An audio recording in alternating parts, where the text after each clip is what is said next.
Investigations. And let's now take you to a developing story. This is about the mystery surrounding the floating human remains of River Yala that is now deepening. Now tonight, after two more bodies have been discovered in the same area, raising further questions. One body was retrieved while afloat at the Ndanu Falls, while a decayed one was discovered at a bush at the banks of the river. And as Kevin Ogutu now reports, families whose loved ones have been missing for a while have begun streaming to Yala Sub-County Hospital mortuary, where 19 unknown remains are lying awaiting identification and collection. Here is Kevin Ogutu with that update.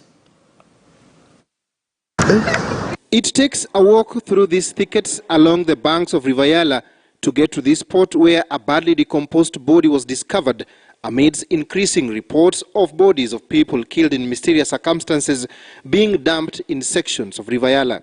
It is not clear for how long this body has been here. About 100 meters from this thicket is the famous Ndanu Falls along River Yala. It is a tourist site that has been visited by many local and foreign tourists, but now stuck between these huge rocks is yet another body that has not been collected. 11 bodies were found in bags, and the bags were sealed and then thrown here, and the bodies were taken to the mortuary. Last week on Saturday and Friday, 2 bodies were found on Friday, and 1 body was found on Saturday. In a statement from the National Police Service, 19 bodies have been retrieved from here in a span of 2 years, which contrasts with records from Yala Sub-County Hospital, which puts the figure at 19 from 2nd October 2021 to 18th January 2022.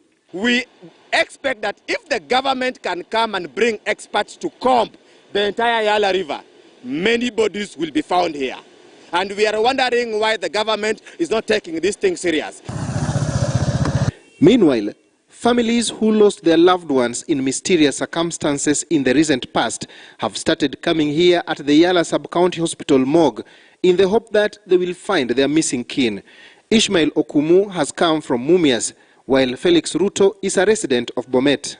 Nilikuja kwa nia ya kwamba ile jambo litangazwa jana, nikasikia kwa redio ya kwamba kuna mwili ilipatikana katika River Yala yenye haijulikani.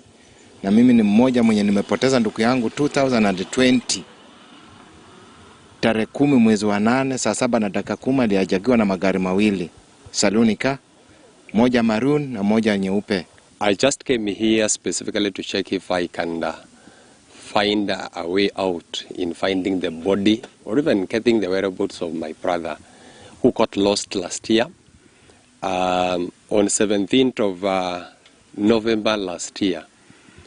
He is a businessman in Nairobi, but on that fateful day, he came to Nakuru. The wife says that he came for business, and that is the night when he went missing. And for families who lose their loved ones without a trace, finding closure is a torturous journey. I've gone through the bodies. My brother is not here. Which on the one side, it is also a luck, because you come here, but you pray let it not be among those who are dead. But it is so traumatizing. I just want to beg the government to help, because I want to believe the government has got all what it takes to help us. As River Yala snakes its way downstream to Lake Victoria, residents hope there will be no news of yet another body stuffed in a gunny bag. It is evident that there is more than meets the eye in these bodies puzzle in River Yala. While the big question is who could be killing these people, the other viable question is how many bodies have been dumped here so far. Kevin Ogutu for KTN News in Yala, Siaya County. And Kevin Ogutu is still on that beat for us. And